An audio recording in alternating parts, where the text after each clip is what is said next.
thank you all for coming all the way up to the front here. If everybody can see and hear, we're going to go ahead and get started.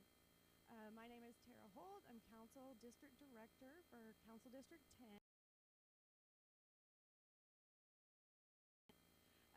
But it's good to be with you here tonight. Please, this meeting is for you.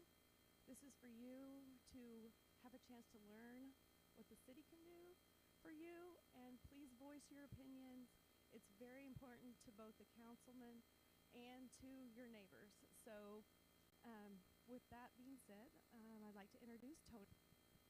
Hi everybody, my name is Tony Harold. I'm the planning manager for the Long Range Planning Division with the City of Fort Worth. And as Tara said, before we get into the 2026 bond program, we have a short presentation regarding our 2050 comprehensive plan. So with that, I'll set it off with a short video.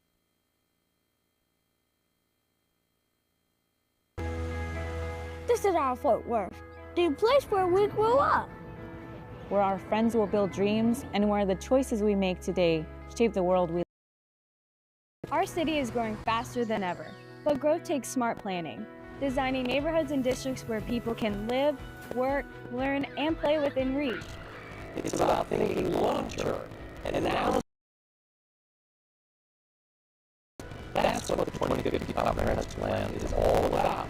A vision and a plan for how we grow, connect, and thrive over the next 25 years. Think of this as a big picture way to plan centers. Imagine turning an empty lot into a playground.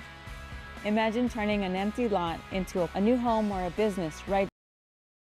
We create active neighborhood centers where people meet up with family and friends, connected by green corridors, trails, and efficient transit that link every corner of our city.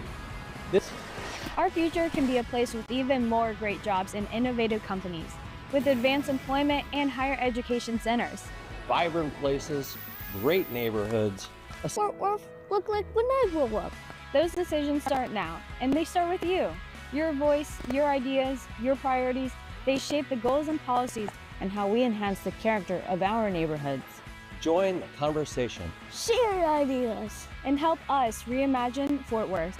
This is our chance to make Fort Worth a better place with fun.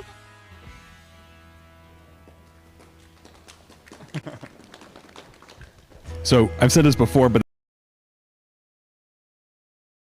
it truly shows who this plan is for. It's not just for you and me in this room. The comp plan is really for our kids, it's for grandkids, and even our great-grandkids, because this really is going to affect how we're going to develop over the next 25 years here in the city and beyond.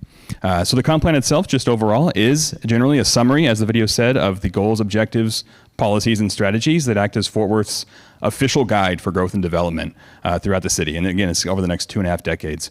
The plan ultimately will allow the city to work alongside the community in developing stronger neighborhoods, safer neighborhoods, and a strong, resilient economy, which is particularly important as we continue to grow from 11th largest to the 10th largest, 8th, 7th largest city in the country over the next decades. And we want to grow sustainably and responsibly. So where are we now in the plan? So this process didn't just start in 2024.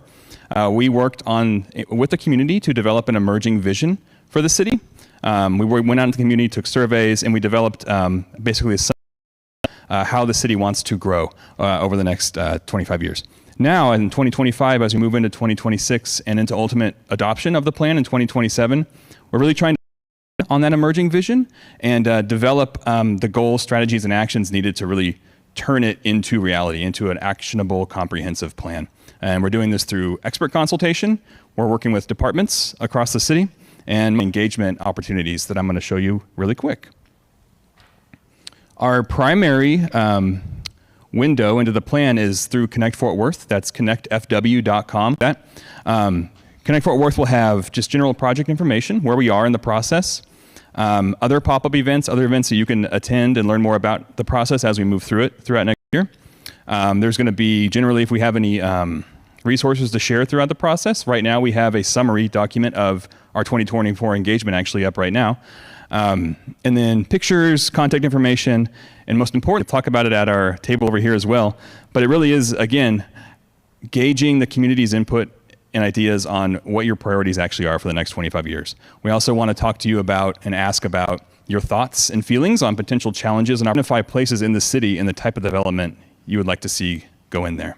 So we take all those surveys and we analyze them, and we're going to use that input as part of our comp plan. Other than that, we are happy to answer. Feel free to stop by after the presentation tonight and come talk to us. Appreciate it. Now I'll hand it over to April Rose. Thank you, Tony. And do you have the clicker by chance? Thank you. Yeah, just a little bit. All right, hello everybody. April Rose Escovier.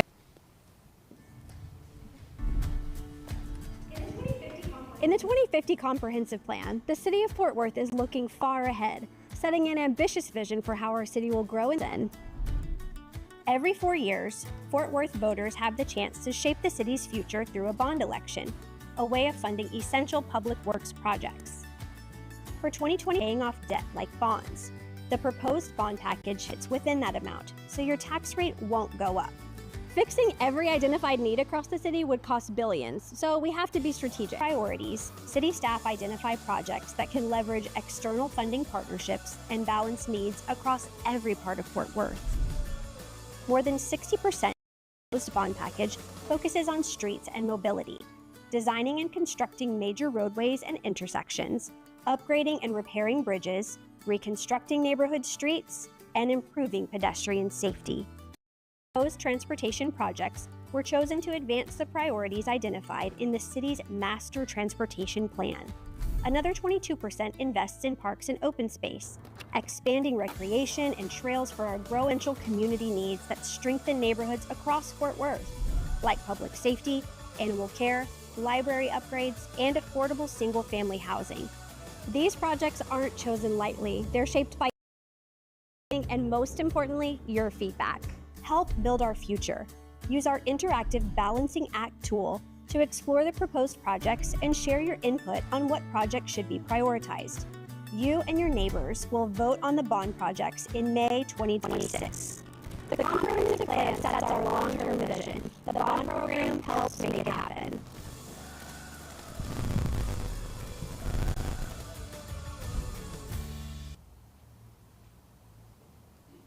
All right, so 3 key takeaways that I always like to point out with this particular video is 1, your existing tax rate will not increase because of the proposed bond. In other words, it is it is designed to fit within our existing tax rate.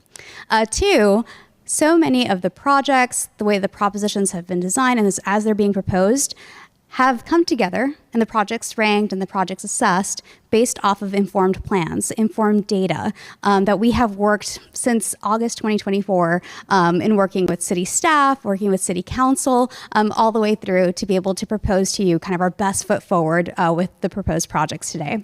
And third is that this project list that we're about to walk through and the propositions is not entirely baked. In fact, we're here today because of the community engagement. We're here today because we want to hear from you, our residents, related to public input, what you're a proponent of, what you'd like to see change, if you have any questions, because we'll be aggregating so much of that data to be able to bring that back to our council, back to our leadership, so that we can have that next phase of discussions, which I will detail in the presentation. So to begin, the proposed 2026 bond program is as shown with the various propositions, where the streets and mobility proposition is at 60.9% of the $840 million proposed bond package. The parks and open space at 22%, and then the remaining propositions as shown to make up, again, that full $840 million. Now, as it's designed to move forward when we go towards the voting aspect, is that each proposition will be voted on individually. Something else that I'd like to point out is that within each proposition, there is public art funding that is allocated based off of the proposition, and that all ties back to the City Council adopted ordinance on public art funding, where 1% is related to streets and mobility to go towards public art funding, and 2% is for all the other propositions that are shown here today. Something else that I also kind of teed up earlier is that this process has started, or it really started early August 2024, in that we worked with so much of our staff. We worked with the information that we've also received from residents as far as data and so forth. And we've gone through a couple of various cycles and speaking with City Council. And again, this is about kind of like our best foot forward from that side. And then on the right-hand side of this particular slide is where we show all of our various exhibits. Now, if you're sitting way in the back, you may not be able to see where the lines are, where the icons are, or even make sense of what the legend actually says from there. But we do have these particular exhibits printed out and kind of distributed throughout the entire room. So if you had not caught on yet, we do have the main proposition exhibit right here at the very, very start. So if you want to look at this image, you can walk over there. But then the rest of the propositions with respective staff, and there are our subject matter experts who will be tasked to kind of go forward with implementing projects, going through design and so forth. They're also here to be able to detail and really dive into a lot of the specifics. So with all that being said, moving into streets and mobility proposition, at $511.5 million, this proposition includes expanding major roadways at $199.1 million, rebuilding minor roadways at $129.2 million. So that's kind of what we've all kind of come to understand and know of neighborhood streets, and that is related to that. New upgrade traffic signals at $44.6 million. Upgrading intersections at $40.9 million, bridge safety and connections at $40.7. Now, bridge safety is something that I kind of hold near and dear to my heart. So my background's in civil engineering, and we often talk about our aging infrastructure. If we had all the money in the world, we could probably cover so many of our different various infrastructure needs, but we are utilizing our bond dollars to be able to come back and say, okay, if there are some safety related projects that we can help elevate and really get to covering, such as bridge safety, this is an opportunity to utilize these particular dollars to help fund those projects. Next is sidewalks and school safety at $28.5 million. Vision Zero projects at $12.3 million. Now, between the two, you can have sidewalk projects, which is really looking at projects that need that rehabilitation, that need to be kind of like redone from that perspective, and that is where we can utilize a $20.5 million. The Vision Zero projects, those are designed to look at a specific corridor, look at what are some of the safety measures that can be implemented within that corridor, and then go ahead and execute implementing safety measures along a corridor that may include ADA ramps, but also some extra related like Vision Zero items. And this all ties back to a City Council approved Vision Zero Safety Action Plan that was adopted by Council in August of this past year. So as I mentioned earlier, so much of this data is informed by plans that our staff has worked diligently to help prepare in time for our particular bond. Next is railroad crossings at $6 million and streetlights at $5.2 million. For parks and open space proposition, $185.1 million includes upgrading metropolitan community parks at $57.5 million. So you can consider that sort of like the Gateway Park at $25 million. And that is sort of like a citywide project or a citywide impact in terms of the consideration for that. Rebuilding the Atatiana Carr Jefferson Community Center at Hillside for $30 million. The open space land conservation at $25 million. Now this ties back to a City Council-led initiative related to open space to really take into account the type of growth that the city is kind of experiencing, right? And really looking at what are the natural open space that the city currently has right now, and in what ways can that be preserved, can that be acquired, so that there's continuous open space for years to come and for generations to come that are preserved from that side. If you're curious about what are some of those opportunities, what do they look like, where are the open spaces, and where do they exist today, Brandy, if you want to raise your hand all the way back there, yep, she has an entire exhibit that shows in various colors like what are some opportunities, where that's currently located, and where that possibility can be with that $25 million in funding. Next is the aquatic centers at $22 million. The Botanic Garden upgrades at $10.5 million. The water garden upgrades, if you've ever gone to downtown, brought your friends, family from out of town, you can go and walk on through near the convention center to really see that there will be some additional potential upgrades with that $10 million if this proposition is voted forward. Next is Fort Worth Zoo infrastructure at $4 million.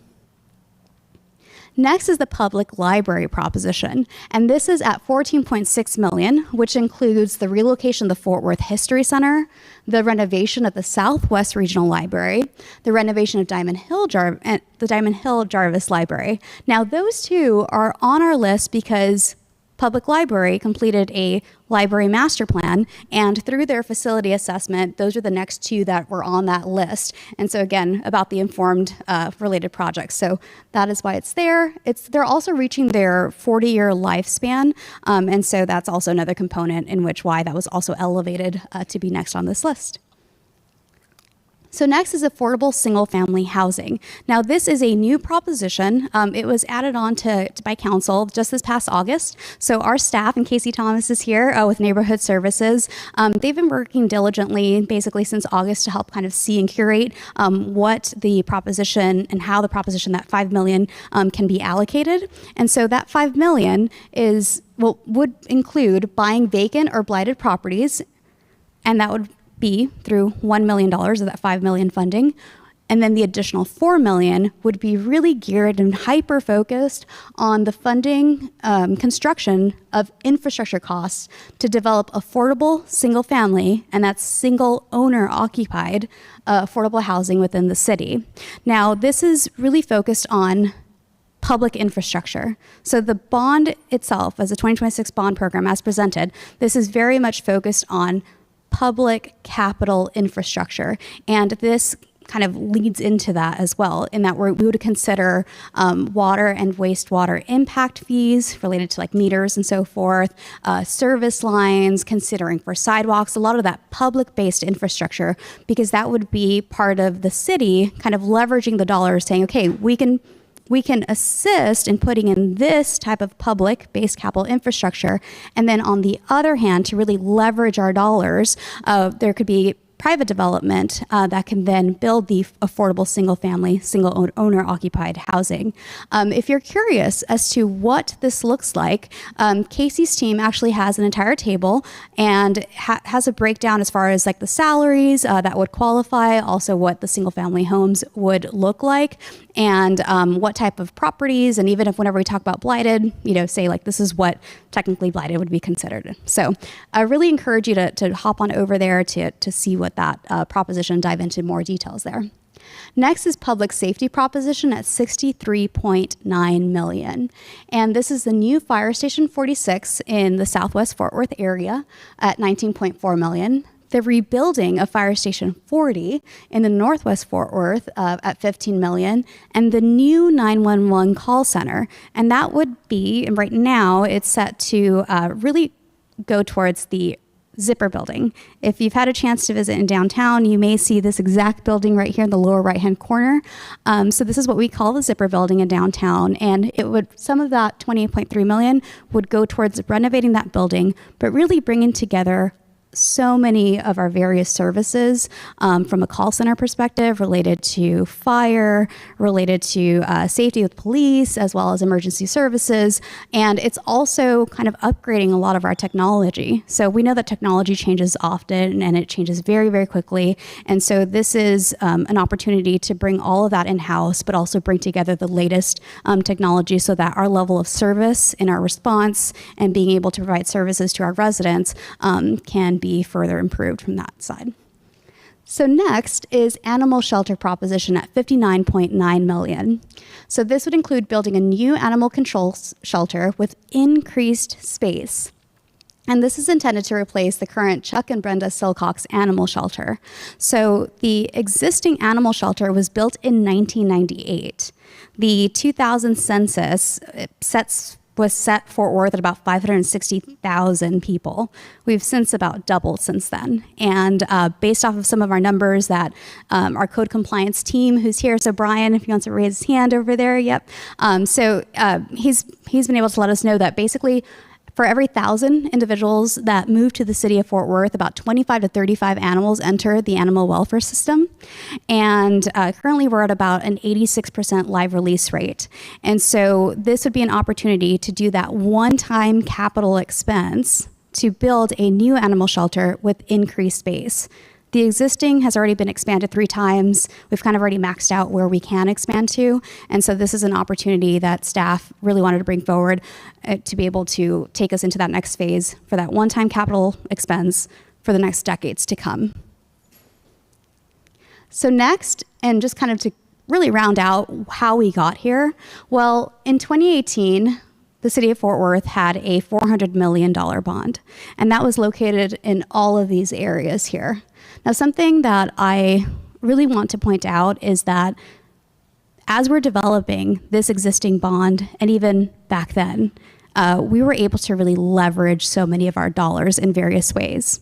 And so we're fortunate enough to live here in the North Texas area where we have regional partners, such as TxDOT, such as the various counties, such as the North Central Texas Council of Governments, as well as federal dollars, where we're able to make certain projects happen because we put in $1 or we put in some of our dollars and our regional partners put in a match.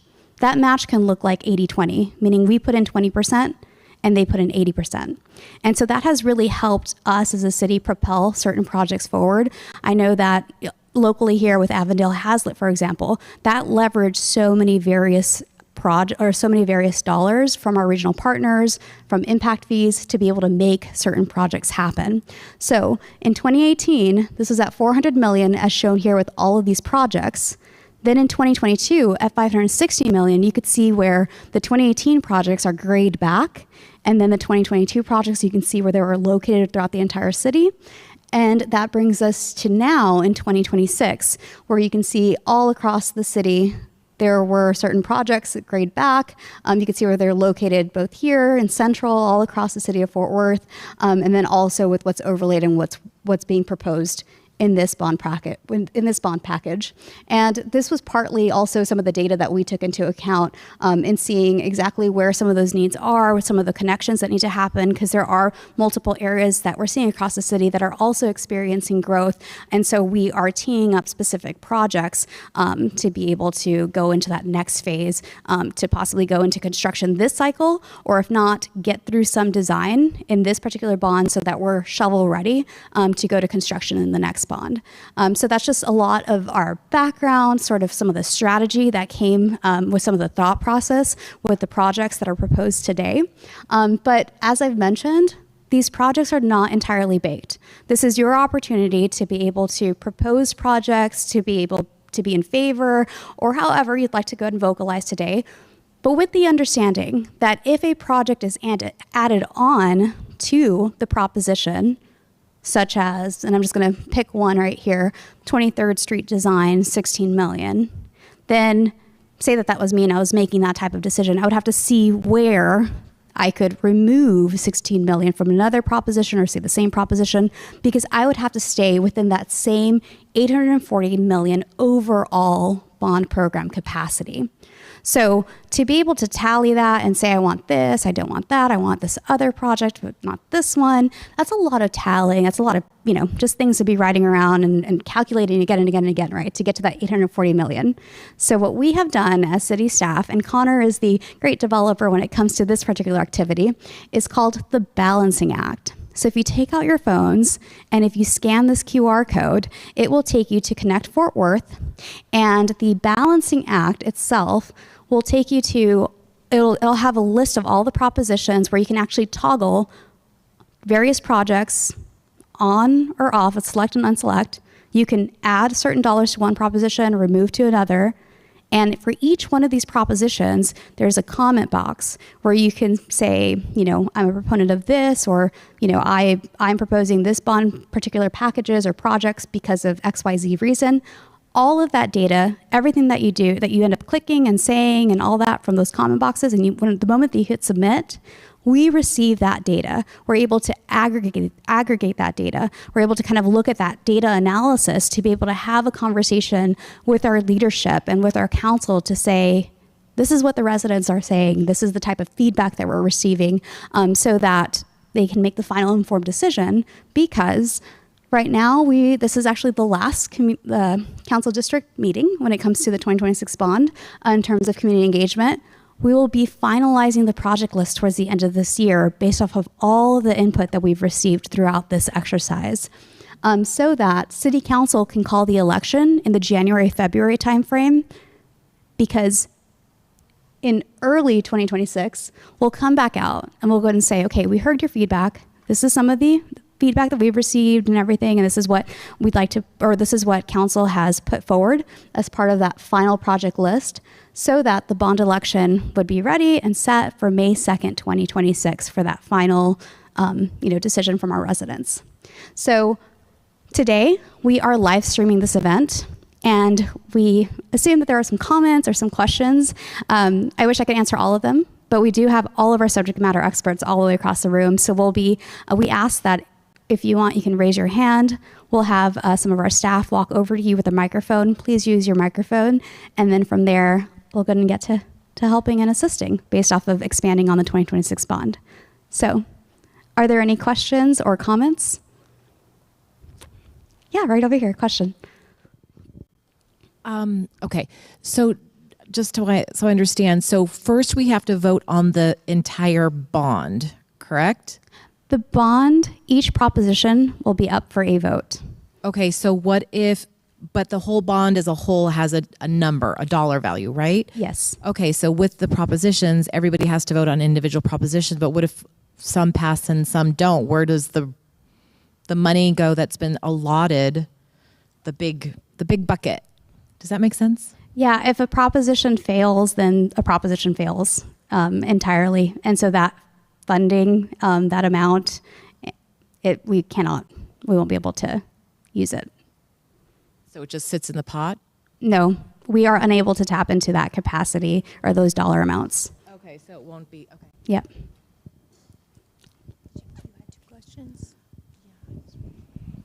Yeah, that's a great concept. You're actually the first person to ask that question in that detail. So yeah, if a proposition fails, then that dollar amount, technically that capacity for that bond cycle is gone. Yes. For the affordable single-family housing, so that means that you're going to use our taxpayer money to build houses and then give it to people that qualify for the houses. I'm trying to understand how is the money going to be used, because we already have Section 8, and in our neighborhood, we have a big issue with that.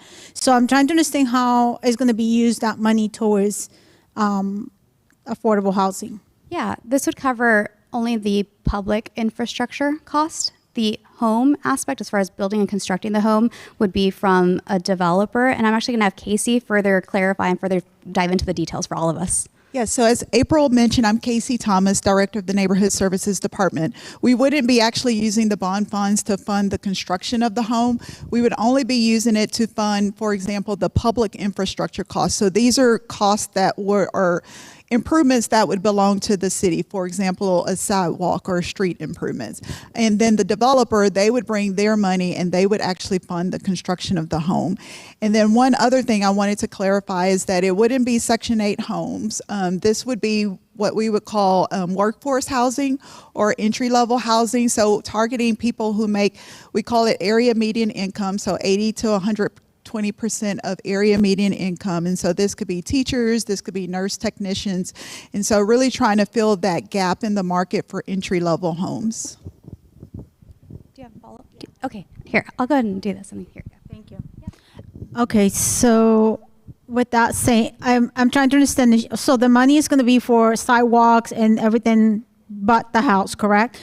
But we already pay for that in our impact fees. Like the developers, they come and they only pay 60%. We're paying 40%. So I don't understand why we have to put more money into that when we already pay some of the impact fees so we can have the developers develop a new neighborhood. And the reason for it, so this would be helping to pay what the developer would normally pay. And the reason for it is that in order to encourage more development of affordable housing, we have to help lower the cost of that development. And so by putting in the money, we can encourage people to develop more housing. Perfect. Thank you, Casey. Okay. Are there any questions or comments? Oh, right over here.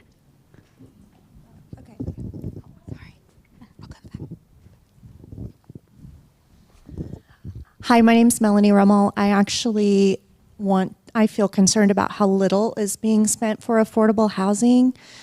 We have a housing crisis. We have families that are really struggling. Our income is not meeting the rise in housing prices.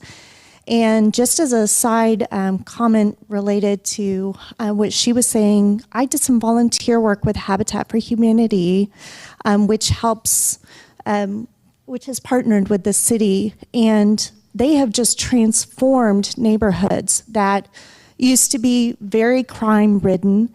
And these are families who are hardworking. They pay toward their mortgage.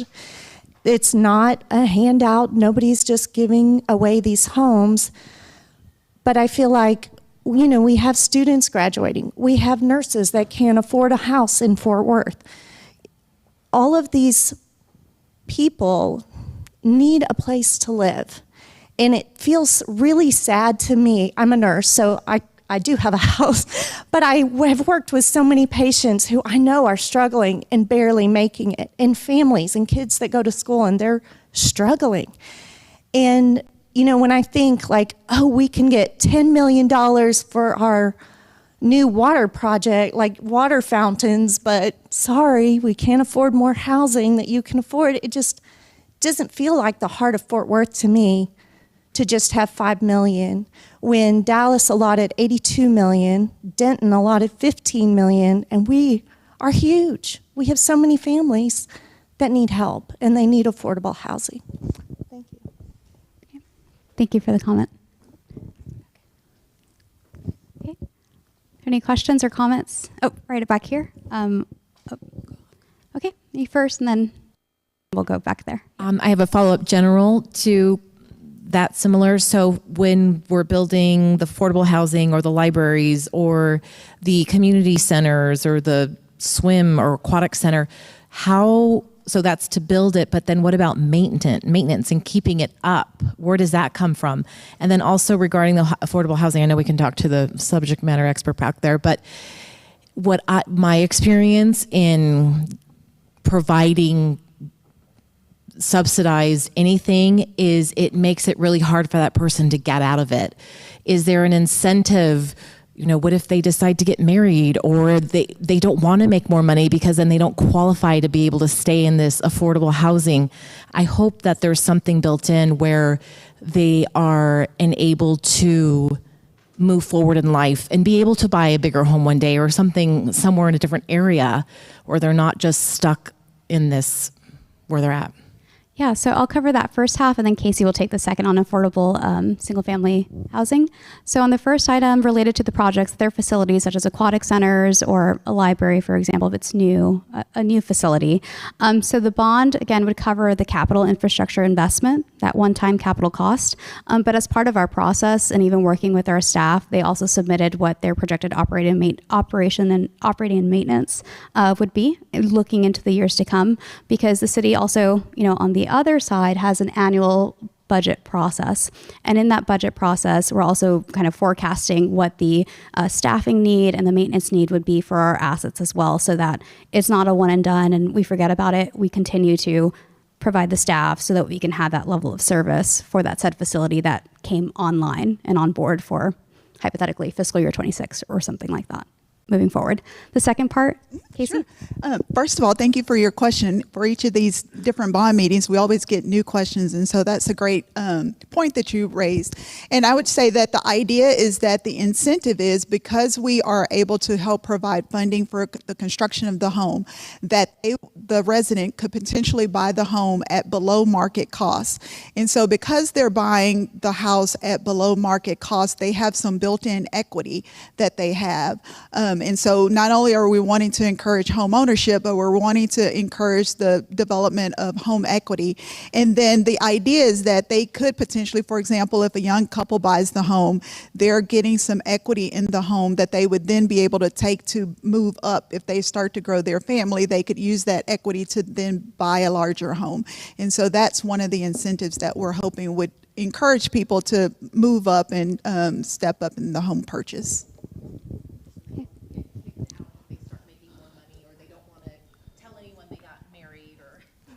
Correct. Yes. Yes. And we do. And if that person was to sell the home, we do want to try and maintain the affordability for a certain amount of time. And so we would look to have that person that they sell it to another income qualifying individual or household. Great question. All right, back there. Hi, my name is Valerie, and I have kind of a twofold question as well regarding the affordable housing. So, number one, I wanted to know how you had mentioned before that it's for a single person. It's not necessarily for a joint family, but a single person, if I understand correctly. It's a single owner occupied. Single it's like a owner single occupied. family, but it's an owner and not like a multifamily type of home. Okay. And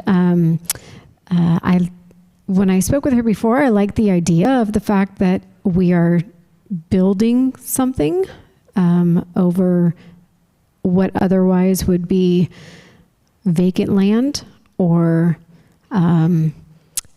something that's not being used to its full potential at this time. So I like the idea of building something there for somebody. But also then I wanted to know, how is that selected, or how is the person selected? What's the selection process? Because I would imagine if you're only putting $5 million, it's not going to be too many properties that are going to be acquired. And so you're going to have hundreds of applicants for one home. Yes? Selection processes that I want to talk about. So the first one would be in terms of how do we select where to buy the land, or how do we, obviously with real estate, we can't identify the specific lots now because 12 years or 18 years or 18 months from now when we actually receive the funding, or in terms of encouraging the development of homes in the central city, or making sure that the developer can achieve when we're talking about the 82% AMI, which developers can make sure they achieve those goals. So that's kind of some of the criteria that we would use in terms of determining where we're going to buy land and which developers we're going to provide gap financing to. Our criteria would be that the resident is making household income between 80 and 120%, and then they would be responsible for actually finding the residents and selecting the residents to. Okay, April, if you can put on your engineering hat, we cannot build ourselves out of roads. You go to all the major cities that have done roads. Can you talk a little bit, or have an expert talk about how we can really work on the mobility plan and really make that? Because, I mean, we're spending more than 60% on roads as opposed to just concrete roads. Yeah, so I'm going to start at the very beginning, just as far as what is the city doing in general when it comes to mobility, and then what are some other options. I'm assuming that's kind of where you're leading to, outside of just roadway transportation. So for one, the city is undertaking the Moving a Million, and that goes back to a full-blown master transportation plan through full build out, and even working with our North Central Texas Council of Governments and working with partnerships with Tarrant County, and also seeing where other roadway networks are across all of our also take into account modeling aspects that looks into the future growth, even in phases. We know that in some areas, the phasing isn't going to happen immediately tomorrow, and others, it is, and it's happening very quickly. And so we are deciding on what is that next project to look at, what type of mobility, what type of connections will occur and should occur within phasing because of our to be able to make those next decisions. As far as additional mobility options, say that there is mass transit, we also have, not the city, but there is Trinity Metro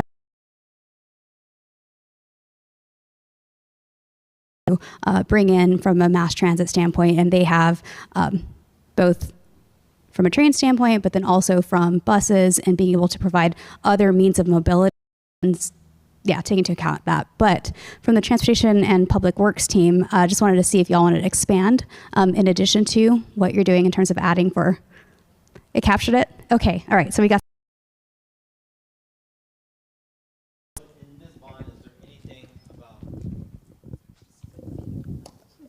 in this bond package, is there anything that is non-road that's part of that 500 and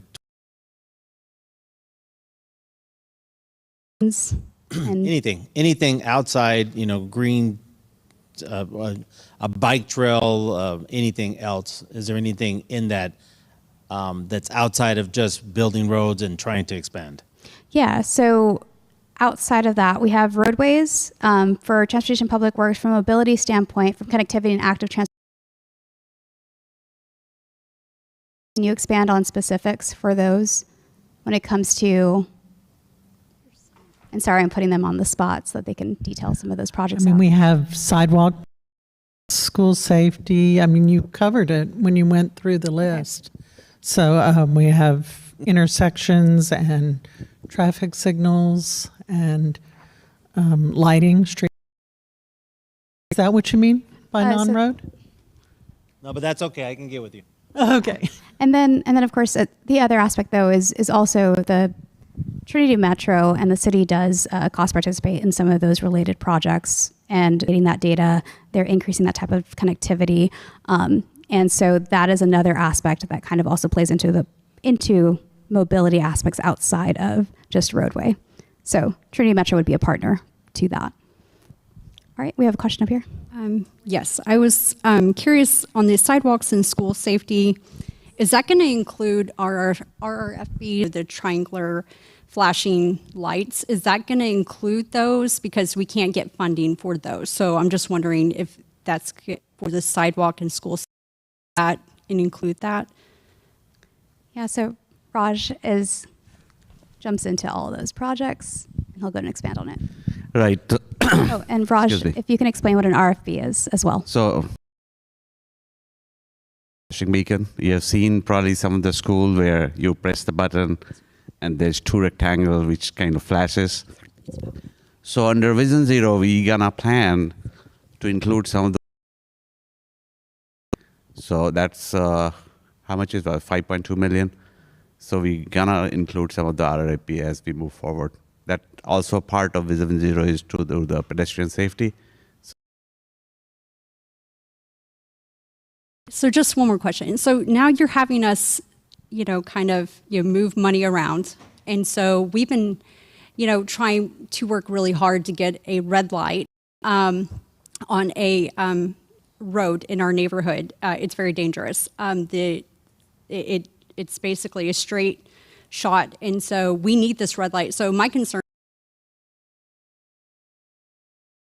allocated for it is for traffic signals is $44.6 million. Basically, lights are about $2 to $3 million each. So that's about 22 lights. So my concern is, how do we protect, we've already been advocating for this. We've been fighting for it. So how do we make sure that this stays in the bond proposal? Yeah. Selected, and then also if a resident wanted to, say, hone in on a specific area, how could that be elevated to the team? Right. So there is a lot of different ways to of different things. It's a new traffic signal.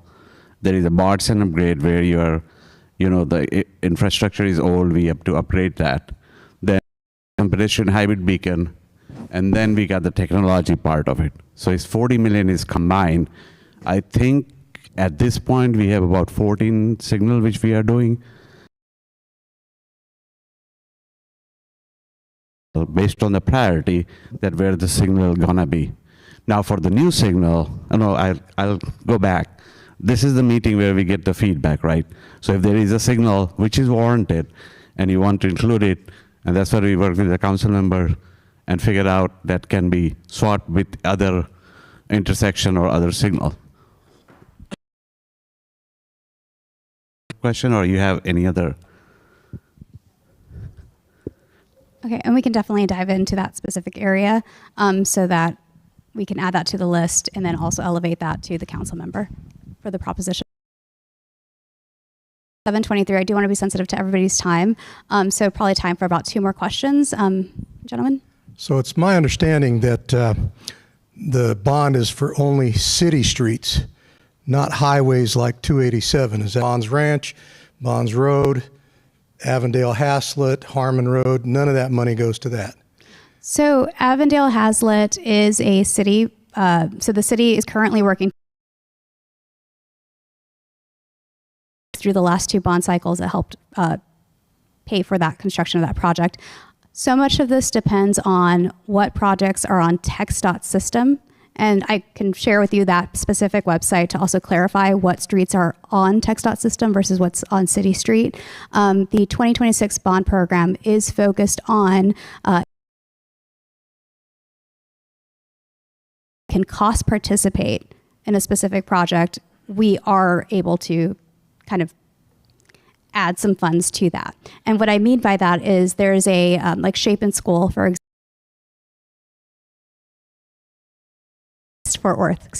West Fort Worth. So that is a project that TxDOT and North Central Texas Council of Governments, and with Tarrant County as well, they're taking lead and they're going through the design, they're going through the construction. We are cost participating where we can, just to be able to help incentivize that project from a right-of-way perspective, because that's what we can cover with some of our bond projects while still allocating up towards major infrastructure roads. So where the opportunities are available, we are trying to have those discussions with our regional partners so that we can make our dollars stretch. How can I make a difference with TxDOT and state officials? An entire plan as well, the statewide plan, the STP. And so through that, they also kind of do a full road show. They post it on different various websites. That type of information, that type of impact, that type of comments does help inform when occur. It also helps incur what projects get prioritized, especially vocalizing it from a resident incentive could really help elevate that. But they're also taking into account mobility features and also with funding availability to kind of elevate those projects. So they go through their plans as well. 5 years too late. Not the bond ranch, is not Bonds Ranch on the bond? It is. It is. Thank you. Great question.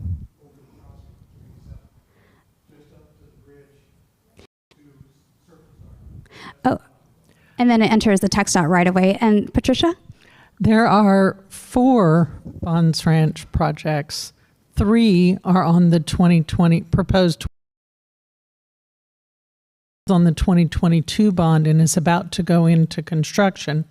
And I believe the bridge you're talking about is a TxDOT project that's being covered under a Rice grant. Yes. Do we know when TxDOT proposes to build that bridge? I thought it was 2028. The date that they keep giving us, we're meeting with them all these agencies. Kelly has a meeting every month with them. Is 2028 for them to begin the US 27. They are going to race underneath to get a wider, 4 lanes with the turn lanes and everything, and there will be signals on either side, so the runabouts will be removed. So they keep telling us 2028. It could go into 2029. I'm not sure, what's driving their schedule. But then that's for the entire US 27. So what parts, where are they going to start, et cetera, that hasn't been, determined at this point. But we're meeting every month with TxDOT, COG, Tarrant County, and others, the T, et cetera, Trinity Metro, to coordinate, all these projects.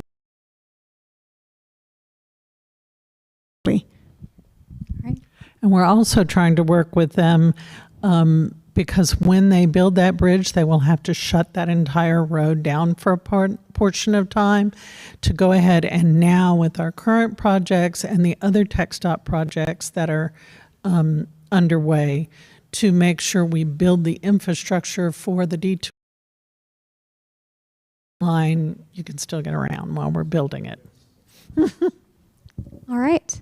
Okay, so it's about 7:28. One more question back there, and then, okay. Okay, just real quick. And it is a concern of mine as well, but when you talk about allocating money and moving it around, it definitely does play out that when you look at the numbers, there has to be ways to move money around to the priorities that we as drivers in the community really want. And when I see $59 million allotted for the animal shelter, to me, I'm thinking if people can't take care of their pets, that's their problem. But in the end, I want to be able to get home with my family and be home with my family, not sitting on the roads.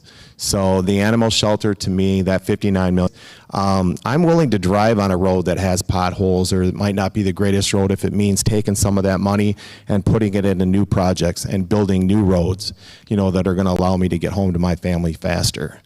You know, I'm here more for the traffic than anything, and I just feel we need to put as much money as we can to the roadways so people can be home with their families and not. And I do want to add, and from the city does have pay-as-you-go funding. So the bond is one tool from an infrastructure funding aspect.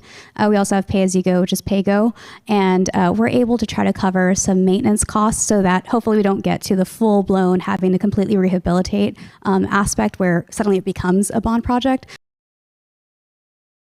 And that tension. And of course, that particular maintenance aspect from seeing also our aging infrastructure is also, you know, increasing in need as well. So we're trying to cover a lot of the animal shelter and then also overall project needs for roadway. Thank you. And then one last question, the lady in the back. Hi. Hi. I'm actually, this leads perfectly into it. I'm a foster and volunteer with the Fort Worth Animal Shelter. And I'm here to voice my strong support for including the new South. Current facility is so outdated and over capacity that we're reacting to crises instead of preventing them. When a shelter can't safely house animals or respond quickly, these animals end up in the street. And that means more bites, more car accidents, and more strain on police, animal control officers. A new shelter isn't a luxury, it's a public safety issue. It's also a lifeline for families. Last month alone, we handled nearly 2,000 animals through adoptions, foster, rescue, and reunifications. People come to us in crisis when they've lost a pet, found a stray, or need low-cost vaccines. Make Miracle happens every day, but they're doing it in a building that was never designed to house 20,000 animals a year. The lack of proper ventilation and space means the disease spreads quickly. Rescues and neighborhood volunteers are stretched to their breaking point, trying to fill the gaps. So the bottom line is there's no other funding source for this. If the bond doesn't pass, Fort Worth will continue operating a shelter that cannot meet the needs of a. So if we want safer neighborhoods, healthier animals, and a shelter that reflects the values of our growing city, this bond is not just important, it's essential. All right, thank you. Okay. Base with a couple of you, since we had a couple follow-ups, but